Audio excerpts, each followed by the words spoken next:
ایک نوجوان تھا، مرنے کے قریب تھا، مرنے والا تھا، نزا کا وقت قریب تھا۔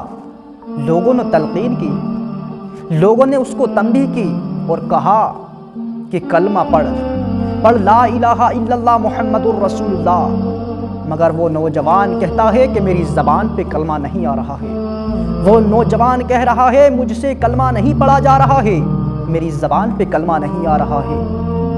جب اس بات کی خبر، اس بات کی اطلاع ہمارے آقا مولا پیارے مصطفیٰ صلی اللہ علیہ وسلم کو جب پہنچی، جب معلوم ہوا رسول کائنات صلی اللہ علیہ وسلم کو، تو میری رسول کائنات صلی اللہ علیہ وسلم نے اس نوجوان سے کہا کہ کلمہ پڑھو، کلمہ پڑھو۔ وہ نوجوان سے جب کلمے کو کہا تو نوجوان کہتا ہے کہ میری زبان پر کلمہ نہیں آ رہا ہے، مجھ سے کلمہ نہیں پڑھا جا رہا ہے۔ تو رسول کائنات صلی اللہ علیہ وسلم نے فرمایا اس کی وجہ کیا ہے، یہ کلمہ کیوں نہیں پڑھ پا رہا ہے؟ تو لوگوں نے کہا، لوگوں نے عرض کی یا رسول اللہ صلی اللہ علیہ وسلم، یہ نوجوان اپنی ماں کو ستایا کرتا تھا، یہ نوجوان اپنی ماں کو پریشان کیا کرتا تھا، اس نے اپنی ماں کو بہت ستایا ہے، اپنی ماں کے دل کو ٹھیس پہنچایا ہے، اس نے اپنی ماں کو بہت رلایا ہے یا رسول اللہ، اس نے اپنی بیوی کے کہنے میں آ کر اس ماں کو بہت ستایا ہے، اس نے ماں کو بہت ستایا ہے۔ جب رسول کائنات صلی اللہ علیہ وسلم نے جب اتنا سنا تو کہا جاؤ اس عورت کو بلا کر لے آؤ، اس کی ماں کو بلا کر لاؤ۔ اس کی ماں آئی اور ہمارے آقا مولا پیارے مصطفیٰ صلی اللہ علیہ وسلم نے کہا کہ یہ تمہارا بیٹا ہے؟ کہا ہاں۔ تو رسول کائنات صلی اللہ علیہ وسلم نے کہا کہ اسے معاف کر دو، اسے معاف کر دو۔ تو وہ عورت کہتی ہے یا رسول اللہ صلی اللہ علیہ وسلم، اگر آپ کہتے ہیں تو میں اسے معاف کر دیتی ہوں، ورنہ یہ معافی کے قابل نہیں ہے، یہ معافی کے قابل نہیں ہے۔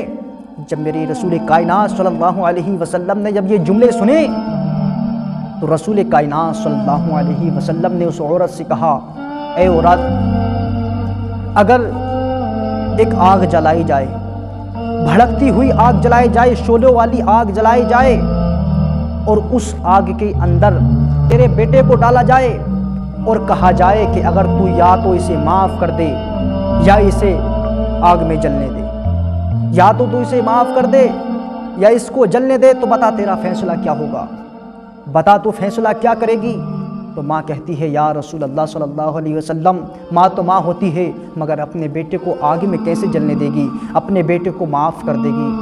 تو میرے رسول کائنات صلی اللہ علیہ وسلم نے کہا کہ اے عورت، مجھے اور اپنے اللہ کو گواہ بنا کر اسے معاف کر دے۔ تو اس عورت نے کہا یا رسول اللہ صلی اللہ علیہ وسلم، میں آپ کو اور اللہ کو گواہ بنا کر اس کو معاف کرتی ہوں۔ تو نوجوان سے رسول کائنات صلی اللہ علیہ وسلم نے کہا کہ کلمہ پڑھو، تو اس نے کلمہ پڑھا لا الہ الا اللہ محمد الرسول اللہ صلی اللہ تعالیٰ علیہ وسلم۔ پھر میرے رسول کائنات صلی اللہ علیہ وسلم نے فرمایا الحمدللہ الذی انقذہ بی من النار، یعنی شکر اس خدا کا جس نے میرے وسیلے سے اس کو دوزخ سے بچا لیا۔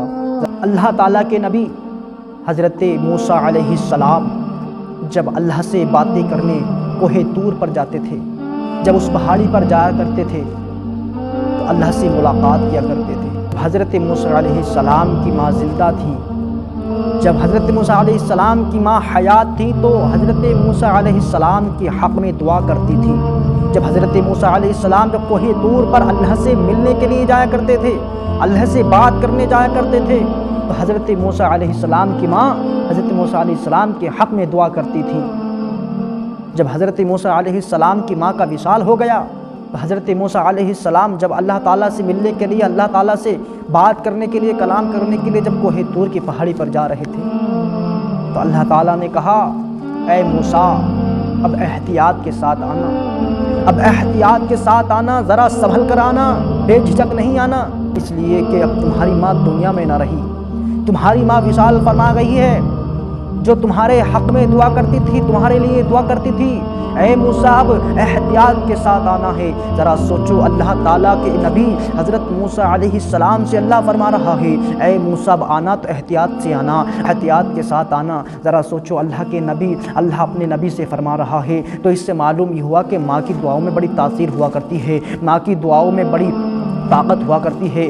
آج ہم پڑوسیوں کے کہنے میں آ کر اپنے ماں کو تکلیف پہنچاتے ہیں، اپنے ماں باپ کو پریشان کرتے ہیں، ماں باپ کو پریشانیوں میں ڈال دیتے ہیں، ماں باپ کو بہت رلایا کرتے ہیں، ماں باپ کو بہت ستایا کرتے ہیں، ہم ماں باپ کے ساتھ اچھا برتاؤ نہیں کرتے ہیں، ہم ماں باپ کے ساتھ اچھا سلوک نہیں کرتے ہیں، کیا یہ ہمارا دین ہمیں اجازت دیتا ہے؟ کیا ہماری شریعت ہمیں یہ اجازت دیتی ہے کہ تم اپنے ماں باپ کا دل دکھاؤ، اپنے ماں باپ کو پریشان کرو، اپنے ماں باپ کے ساتھ اچھا سلوک نہ کرو، ماں باپ کے ساتھ اچھا برتاؤ نہ کرو؟ کیا یہ ہمارا دین ہمیں سکھاتا ہے؟ ہرگز نہیں۔ اس لیے نوجوانوں، اپنے ماں باپ کی دعا لو، اپنے ماں باپ سے پیار کرو، اپنے ماں باپ کی خدمت کرو، اپنے ماں باپ کے ساتھ اچھا برتاؤ کرو۔ یہ اللہ تعالیٰ سے دعا کرتا ہوں کہ اللہ تعالیٰ ہمارے ماں باپ کو سلامت رکھے، ہمارے ماں باپ کی عمر میں برکتیں عطا فرمائے، ہمارے ماں باپ کی پریشانیوں کو دور فرمائے، ہمارے ماں باپ کی ہر تکلیف کو دور فرمائے۔ اللہ تعالیٰ ہم سب کا خاتمہ ایمان پر فرمائے۔